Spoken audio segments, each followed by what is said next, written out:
Heather, it starts early. Brainwashing. From the first learn to read books, it's already there. Children's films reinforce desire. A woman must have an elaborate wedding. As the girl grows up, this intensifies at every step. She's the prom queen, the envy of her friends, and of course, there's the faceless man she marries. He doesn't matter. A girl does not become a woman until she has a luxurious wedding. Flowers, dancing. Don't forget about a beautiful dress. Wearing a dress for several hours after the ceremony is expected. The food, the cake, the toast are all part of the experience. I had my wedding. This is one of my favorite memories. I would change all this if I could run away with someone who would love me until the day they die.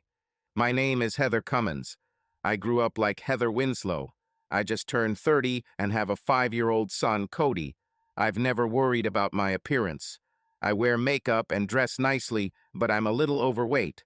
I was overweight in high school when I got married, and I still am what people call an apple or pear shape. I am a very caring person. I often lend a shoulder to cry on more than I should admit. My best friends call me a Girl Scout. There is no Mr. Cummins in my life. He traded me for a new model, one without children.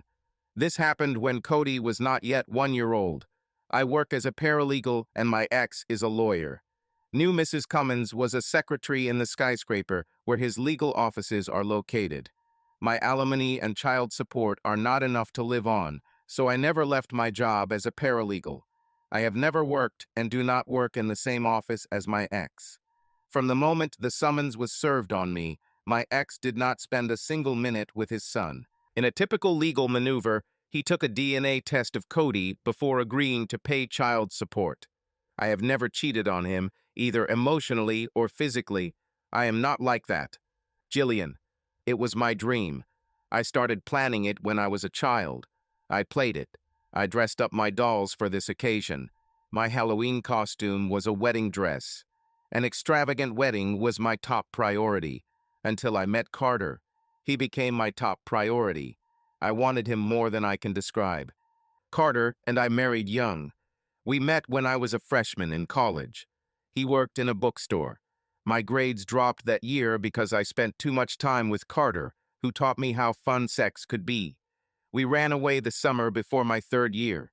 I wanted a big wedding, but my parents lived paycheck to paycheck. Although I really wanted my big ceremony, my concerns about who would pay for it and how won out. Both families were not happy with our decision. I was accumulating significant student loan debt that continued to grow after our marriage. Our honeymoon was spent in a mobile home that we borrowed from my grandparents. National parks were our playground. Carter was the breadwinner while I continued my education.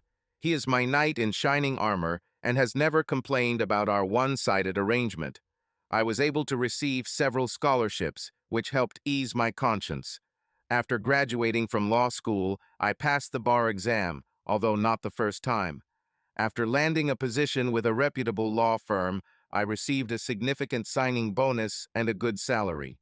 Since our financial situation has improved significantly, I have raised the possibility of having a big wedding to renew our vows.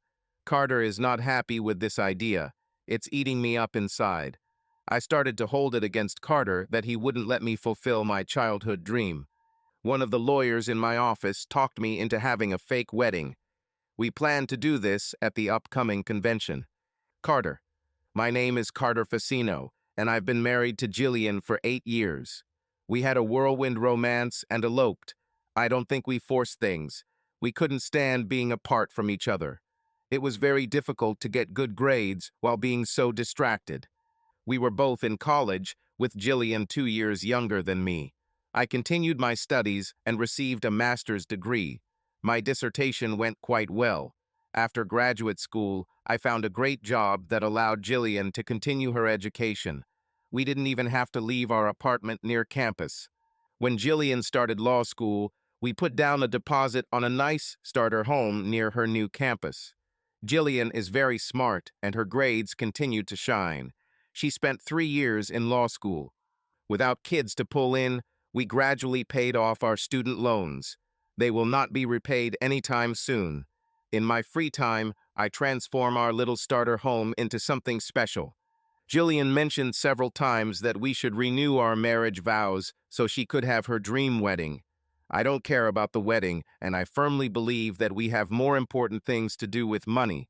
We're up to our necks in student loans, and home improvements weren't cheap. About 6 months ago, in retrospect, Jillian began to treat me with a certain amount of contempt. I didn't pay attention, justifying it with the stress of her job. Unfortunately, her constant nagging also led to a decline in our sex life. It's like I don't know her anymore. I recently met a man named Dario Atrint who is helping me figure out this problem. The problem turned out to be much more serious than I could have imagined. Coco. I'm married to the man of my dreams. Enrico was fascinated by me. He used all his charms. As an attorney in a large law firm, he earns a very good salary. I miss my friends with praise about Enrico. This is what I do best. We got married 6 months after we met. Being innocent on my wedding night was my top priority. Although Enrico did everything he could to persuade me to have sex before the wedding, I won and he made love to me on our wedding night. My friends tease me by calling me Saint Coco. Although I had never been intimate with any man before, I watched videos and read stories about how to please a man. Enrico's emotions tell me that I'm pretty good at sex. We don't have children yet, but our target date is quickly approaching. People think I'm more of a pretty picture than something significant. They are very wrong. Although I work in sales, I am a very skilled negotiator.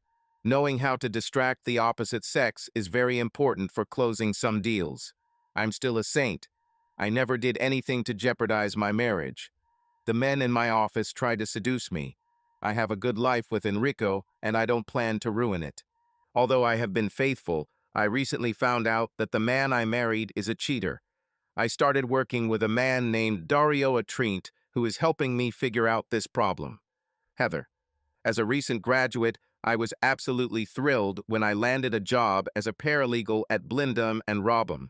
I was married for a year and everything seemed fine. After my son Cody was born, everything changed. It didn't take long before my ex-husband left and I was handed papers for divorce. Having a job is my salvation. I easily forget about my personal problems thanks to the endless demands on my time. I was seduced by one of the firm's lawyers.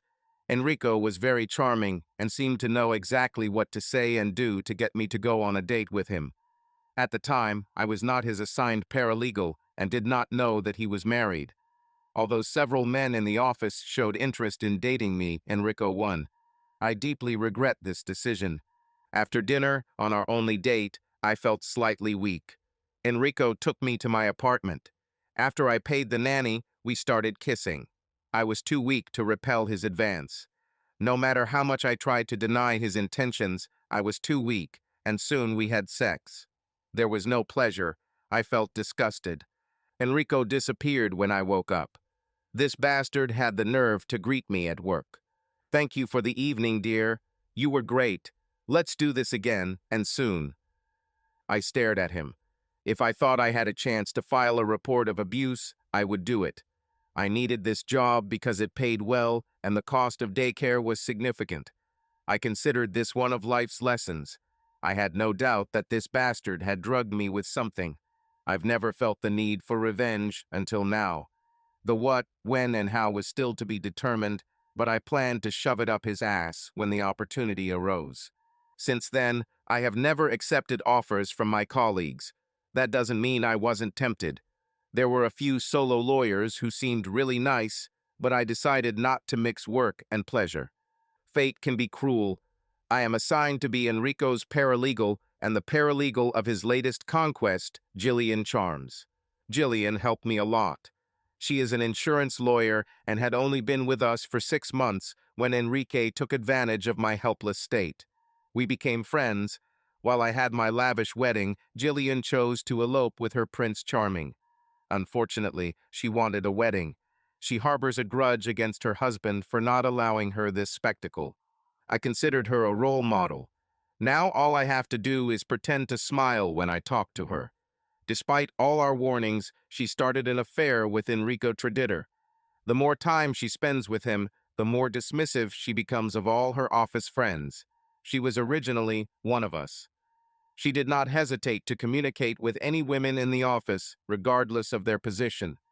After my bad date with Enrico, she was very attentive and caring in helping me deal with the consequences. I never told anyone what Enrico did to me. As she became more confident in her work, Jillian changed. Although she is friendly to secretaries and paralegals, she is now superior to them and treats us accordingly. It's not just about her. I think the environment contributes to this outcome. Once Enrico and Jillian began their romance, the disrespect on both sides worsened. The sad thing is that they didn't even try to hide their affair. Working with any of them was a challenge. Dealing with both, which happened several days a week, required a lot of patience. Enrico: I like women. Correction: I love having sex with women. I take great pleasure in these forbidden spells. A married woman is the best. They want sex just like I do, and there are no strings attached. This is the game we play, and I love this game.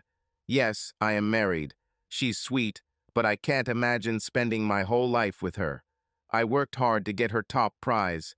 She is the only innocent woman I have had the pleasure of depriving of this. I had to get married to deprive her of this, but with the prenuptial agreement she signed, divorce would not cost me much. My grandparents left me a nice trust fund that is protected from claims. My latest project is Jillian. We work in the same office. When you hunt, keep your ears open. I heard that she wants a dream wedding, but her husband is not interested. This gave me the opportunity I needed. Breaking marriage vows starts with you treating her like a queen.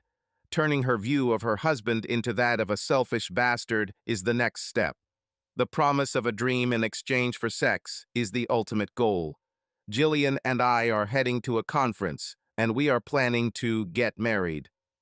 I enjoyed marrying Jillian several times before this fiasco. I've seen better, but that's not how I describe it to her. Dario: My first job as a lawyer was at Blindheim and Robin. I left on less friendly terms when I refused to do something that I felt was unethical for Charlie Robham, whose name appeared on our letterhead. Charlie did everything he could to destroy my career. He tried to disbar me. Luckily, I have always kept paper and digital records of all my legal matters. They ruled in my favor and imposed sanctions on Robin. I was never married, but I was infatuated with one of the paralegals. Although Heather Cummins and I dated a few times, something changed, and she wanted nothing to do with office romances. I had intended to contact her sooner, but the amount of time I spent building my own practice didn't actually allow for it. Last week, I finally got in touch with Heather. To say that everything has been different since I contacted Heather is an understatement. Heather: Enrico called me into his office. I need a copy of the settlement offer ratters. Yes, sir, I'll bring it. In a few minutes. Here's your copy, Mr. Traditor. I said I need 3 copies. You are useless. Sorry, I thought that. The last thing I need is for you to think. Now bring me 3 copies. Are you smart enough to handle this? I turned to leave, but then Jillian appeared, entering his office. What's going on, Enrico? Our stupid little paralegal can't count to 3. How are you doing, Jillian? Wonderful. Heather, can't we dress less shabby? Show some class, girl. Did you put on makeup while you were driving? The lovers giggled. I tried to breathe normally. Dario Atrint was one of the lawyers I liked at Blindheim and Robin. He left a few months after Enrique took advantage of me. We met several times, but after the incident with Enrique, I distanced myself from everyone. Dario is taller than me by a full head, and although he is in his early 30s, his hair has almost completely fallen out. He has a face that makes Mick Jagger look cute in comparison. This is shocking only at the first meeting. Then you realize that he is a very good person. Promises to keep in touch with Dario did not materialize.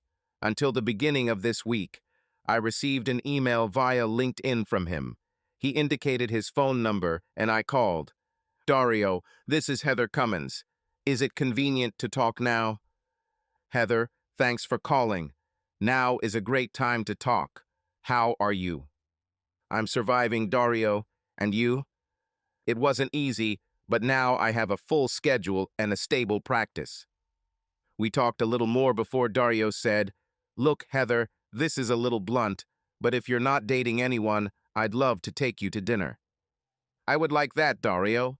What do you think? If not on Sunday, then in 2 weeks. I'm leaving for Las Vegas on Tuesday morning for a week-long conference. Sunday will do. I'm also going to Las Vegas for the same conference. Jillian.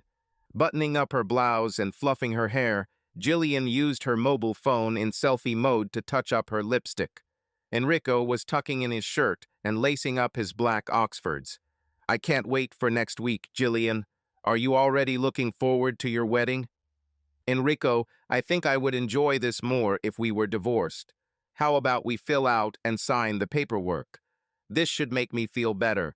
We can't get married while we're still married, right? We can tear up the documents before we leave this room.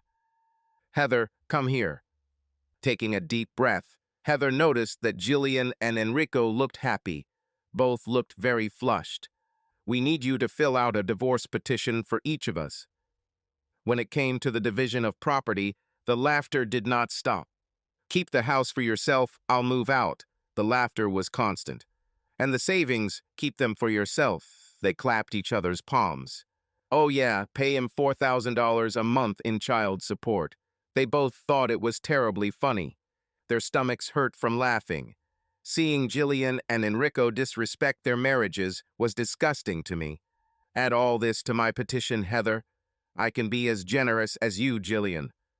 Heather used her computer to prepare the documents. She made 2 copies of each.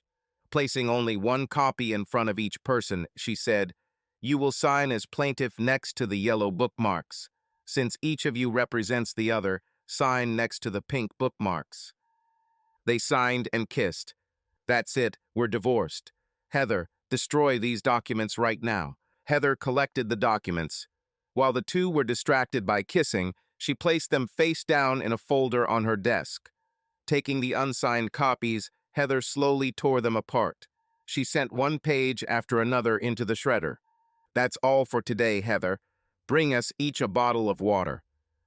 On Sunday evening, I dressed a little provocatively. It had been a long time since I had been romantically involved, and it was time for a change. Heather, here. Hey, Dario, you look good. Kissing me on the cheek, he said, "Me? Look at you. Let's go. Our table is ready." Dinner and conversation went well. How are things going at Blindheim and Robin? Not good. I paralyzed 2 royal idiots. Let me tell you what they did on Friday. I went into detail and also told Dario about their plans to get married in Las Vegas.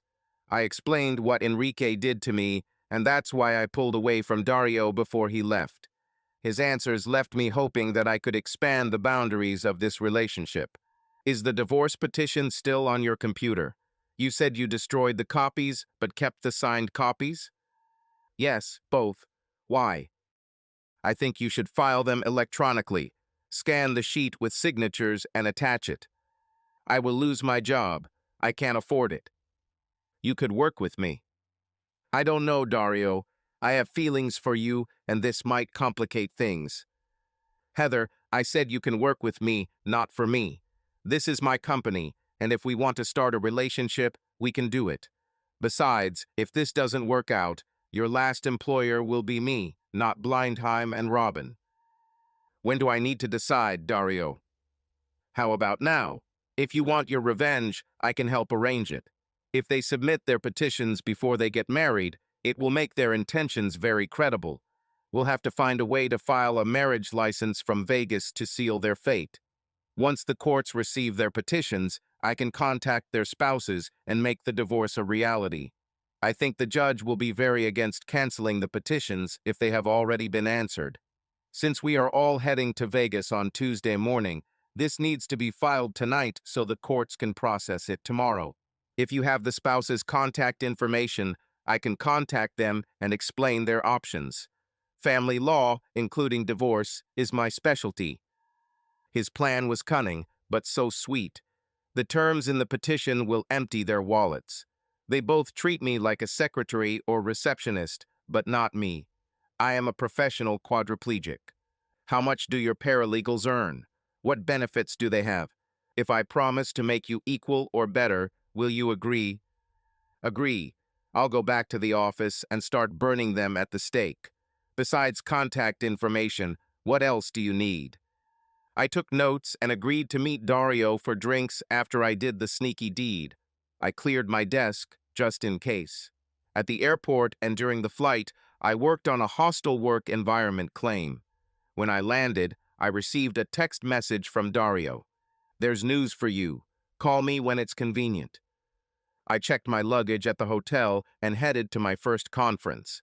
During the break, I tried to call Dario, but got on voicemail. "Dario, this is Heather. My day ends around 16 o'clock. I look forward to speaking with you again." At 16:10, Dario called. "Hey, Heather, how was your first day?" "Fine. I'm a little distracted by what we're doing." "Me too. Listen, the divorce hearing is scheduled for next Monday at 9 a.m. I shouldn't rejoice in other people's misfortunes, but damn, it feels good. I was working on a hostile work environment claim. I'll email you what I have." "Great. Are you free for dinner today?" "Well, I was thinking of attending a big wedding. If I can get a marriage license, it can be filed in Clark County." "Oh my God, that would be amazing. Bigamists, do you mind if I join? We should hire someone to follow them and film everything they do tonight." "Brilliant. Why didn't I think of that? Any ideas?" "No. You start searching, and I'll do this too. Call me in 10 minutes. I spent the next few minutes calling around to available photographers. Unsuccessfully, I called Dario back. "Good luck. I'm unsuccessful. I just received a message. Let me call you back after the conversation." In a few short minutes, we had a photographer. Arriving at the wedding chapel, I found Jillian and Enrico and offered my services. I noticed that Dario arrived and met with a woman with cameras, Irina. Dario said that Irina knew a private detective named Thad, and he had already installed bugs in their wedding suite. The wedding was luxurious. They spared no effort, and Jillian truly looked ecstatic to be living her dream. A death dream. Irina not only followed them, but also convinced them that she should ride in the limousine and take photos. They had no idea that she would also be making a video.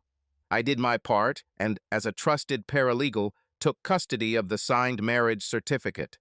Clark County District Court was closed, but I'll be there first thing in the morning. The newlyweds went to their limousine. The newlyweds missed conferences for the next 2 days. They checked out of the hotel on Friday morning and attended the final sessions of the morning. The conference ended after the morning session, and everyone headed to the airport. Dario spent 2 nights in my room. I've done my part. We were both worried that working together would strain our relationship. I'll do my best to make this work. Dario and I watched the video from Irina and Tata. The first was a trip back to the hotel immediately after the wedding. As soon as they pulled away, Jillian said, "Enrico, I'm not wearing panties under this dress. Anything come to mind?" Thad's videos were no less incriminating. Once they were in the wedding suite, Enrico treated her like a woman of easy virtue, but she was so passionate about her wedding that she didn't notice it. Dario composed emails for Coco and Carter, including a video. In the letters, he strongly advised them to avoid their spouses this weekend. We were waiting for their answers. Enrico and Jillian did everything they could to avoid their spouses over the weekend. Both called to say they were staying at the round table for the rest of the weekend and wouldn't be home until early Monday. They said they would see each other after work on Monday. The first email came from Coco. She wrote that Enrico was surprised by her emotional state and asked if everything was okay at home. The letter from Carter was similar. Despite his efforts to remain calm, Jillian seemed bothered by his uncharacteristic coldness and emotionlessness. He told her the deal had fallen through. With their alibi, Enrico booked a hotel near the office for 2 more nights of their honeymoon. As long as he let Jillian wear that stupid wedding dress, she was his slave and let him do whatever he wanted. When they entered the building on Monday, they were both immediately taken to John Blindem's office. The firm was served with hostile work environment documents filed by their paralegal. Heather, on Monday, I took sick leave. My hostile work environment claim was ready to be filed. Dario personally delivered the documents to John Blindem at 9 a.m. Dario gave them until the end of the day to resolve the issue. Otherwise, the package would be filed in court. I sat in the courtroom when divorce cases were heard. Coco and Carter were present. Enrico and Jillian were absent. It is not uncommon for lawyers to be late for a meeting. The judge gave them until 9:30 to appear. Nobody came, and now they are divorced. At Dario's request, each of them applied for warrants prohibiting their ex-spouses from approaching their homes. He also advised them to change the locks immediately. He presented each of them with an invoice for his services. It was $1, which they gladly paid in cash. After leaving court, Dario said, "Heather, we have a meeting at B&R at noon. I was so nervous that I couldn't eat. It seemed as if noon would never come." Dario left me in the conference room and went to the next meeting room. The walls were glass, so I could see him talking animatedly on the phone. He returned before any of B&R arrived. We got their attention. Charlie Robham plans to suspend my license. I recorded the conversation. Looks like we have guests. Jillian, with smudged mascara, and Enrico, with a stony face, each carried several folders. John Blindem and his personal assistant, Tara, followed. Neither I nor Dario extended a hand. Dario began, "I am recording this conversation." John replied, "So are we. Let's get down to business, Dario. This hostile work environment claim is without merit. My two employees are willing to testify that Heather was and remains a delusional, incompetent paralegal trying to profit from some made-up problem." "Well, John, no matter what your staff says, I think you'll want to settle this matter." "No way, lawyer. Do what you want." "If you say so, John, when the jury finds out that your employees are bigamists, I think their credibility will collapse." Enrico and Jillian glanced at each other furtively. John's head tilted. "Bigamists?" "Right. 2 Fridays ago, before leaving for Las Vegas, each filed a petition for divorce. As you may remember from your court days, these documents must be approved by a judge before they can take effect. Your employees with brains like shit threw a lavish wedding on a trip to Las Vegas that you paid for. Their honeymoon prevented them from attending seminars for 2 days. I pushed a copy of the certified marriage certificate towards John. The Clark County seal was clearly visible. Jillian couldn't help herself. Both were a joke. We didn't submit anything. This bitch arranged all this. John shouted, "Shut up." Dario pushed the signed answers towards John. "John, perhaps contrary to your internal rules, Jillian represents Enrico, and Enrico represents Jillian. Both of their spouses agreed to the proposed division of property, and our responses were filed with the court. This morning, a judge approved the petitions, and they are now officially divorced. This means they were not divorced when they got married on Tuesday. I don't know if you remember the Contract Law 101 course, but let me remind you. Party A presents Party B with a signed contract. Party B signs and returns the contract to Party A. At this point, you have a contract. Do you recognize it, John?" The look of panic on Jillian and Enrico's faces was perfect. Sweat poured from Enrico's forehead and Jillian cried, tears streaming down her face. She sobbed quietly, and now I understood what a broken heart looks like. Both were trembling, their breathing was ragged. "While I am here, Jillian, this is a warrant prohibiting you from going near your previous residence. Enrico, this is a warrant prohibiting you from approaching your previous place of residence." John was furious. He unbuttoned his tie and was looking for something in his pockets. He took out a container of pills and washed down a few pills with water. "Tara, call security. These two should not leave this office." John pointed not at me and Dario, but at Enrico and Jillian. Enrico was the first to break down, stood up and stared at me. "I'll kill you, bitch." Dario stood up. Well, Enrico. Have you forgotten that our conversation is being recorded here? Tara, call the police. There is no need to call 911. Would you rather have Heather make that call? I'll take care of it myself, Mr. Atreent. John leaned back in his chair, his head tilted back. He breathed slowly but deeply. Dario urged him on. Johnny, let me know when we can continue. 3 guards entered the room, acting decisively. One of them spoke up. Problem with these 2, sir? He pointed at me and Dario. Idiots, when I need you to think, I will tell you. One of you will go clean out Jillian's office. One will clean out Enrico's office. Whoever remains, take these 2 to the office opposite. They must not leave him. John, pointing to Jillian and Enrico, sat back in his chair.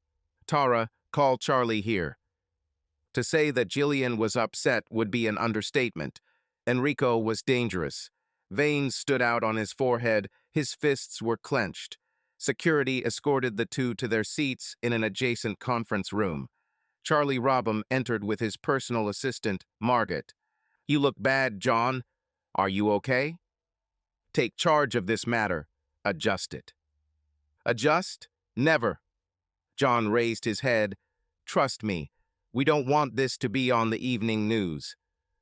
Charlie and Dario clearly had a history. Dario grinned as if he was saying, fuck you. What do you want, Dario? An amount equal to everything Heather has ever earned here and a glowing letter of recommendation. Do not make me laugh. 10,000 and get in.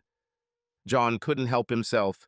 Listen, asshole, we have 2 bigamists who had sex in front of her. Do you want to become the face of news reports? Now get your head out of your ass and sort this out. Dario's grin widened. What were the conditions again? An amount equal to 1.5 times everything Heather has ever earned, and a glowing letter of recommendation. You speaked equal. Yes, but you refused. I think we have a very strong case, Chucky. Margaret, get me Miss Cummins' salary history.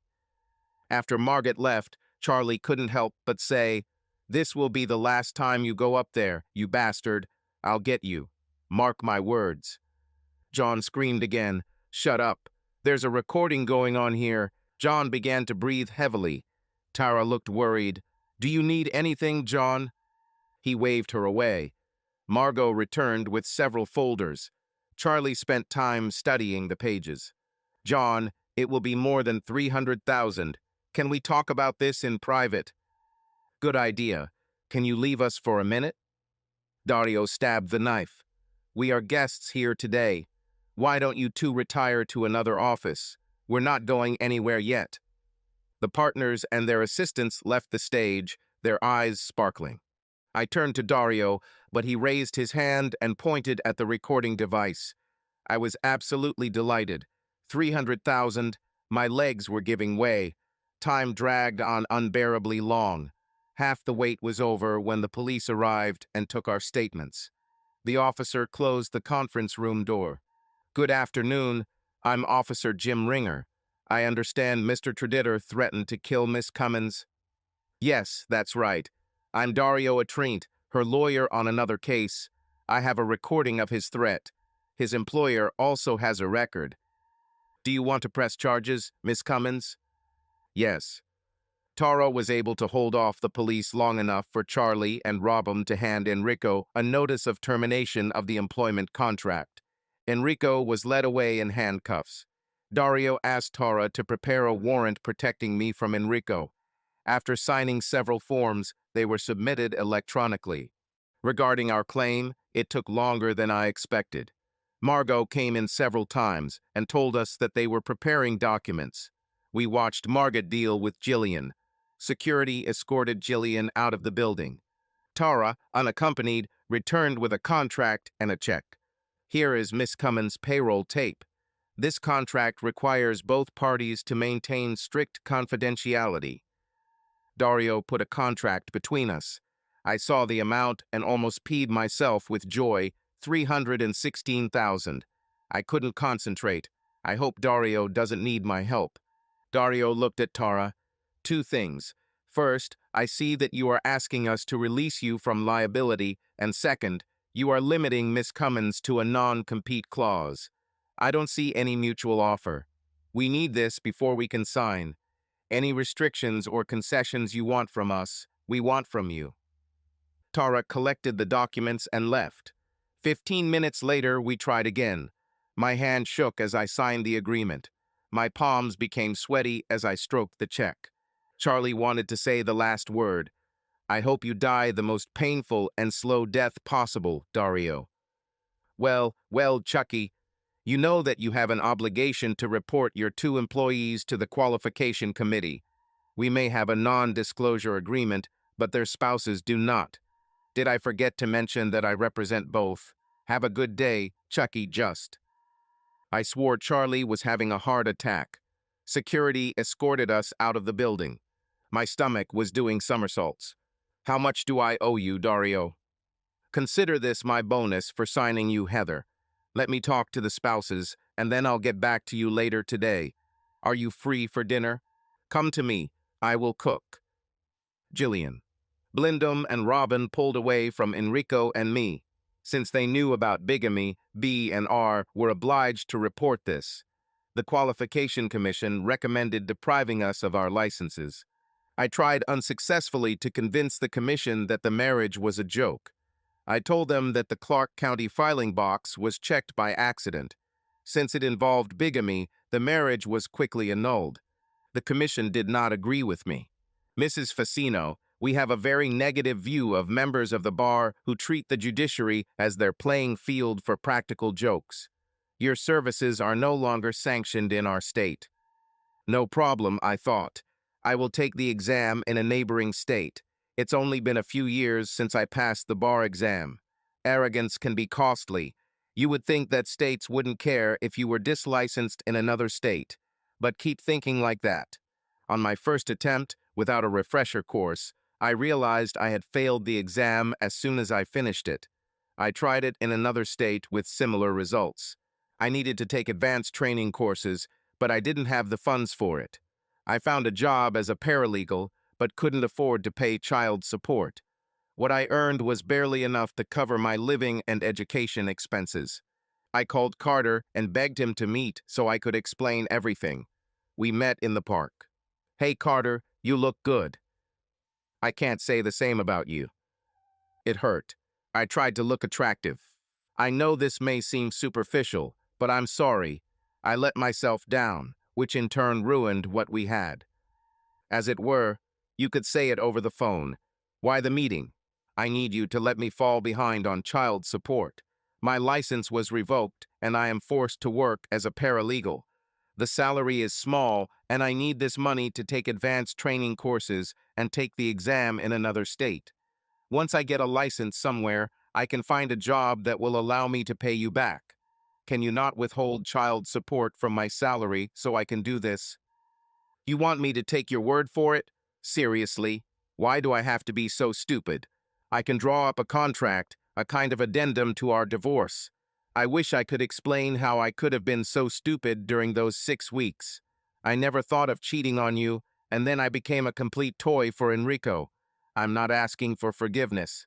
Hell, I can't even forgive myself. I want to get back on my feet, and I need your help again. Please. Send me your proposal by email. Is that all you have? No, I just wanted to tell you in person that I love you. Carter's face didn't change. He simply turned around and left. I cried for an hour before trying to drive home. I stopped on the side of the road and cried even more. How could I turn one of the most generous and loving people I have ever met into a cold, uncaring person? Carter signed my proposal, and I set about getting my license where I could. 2 years and several failed attempts later, I took the exam in another state. I had to move, but circumstances forced me to do it. I have resumed payments to Carter. The duration of alimony is not limited. I look at it as a debt I owe him to pay for my education. Enrico did not dispute this. He is no longer able to make decisions. Late one night, while leaving a pub, he received a devastating blow. He suffered severe brain damage and several strokes. His trust fund now pays for 24-hour care. The lights are on, but no one is home. Coco successfully sued Enrico to ensure continued child support payments. The police suspect that this could have been done or hired by one of the deceived spouses. Even Jillian was questioned. No one was arrested. Dario and Heather started dating, slowly at first, but got married 18 months after getting back together. Heather is expecting a baby, and if the baby isn't pretty, she knows why. Carter found a new wife within a year. It took Coco 2 years to start dating again. Jillian remains single. On her desk is a photo of her in Las Vegas in her wedding dress. Dreams die hard.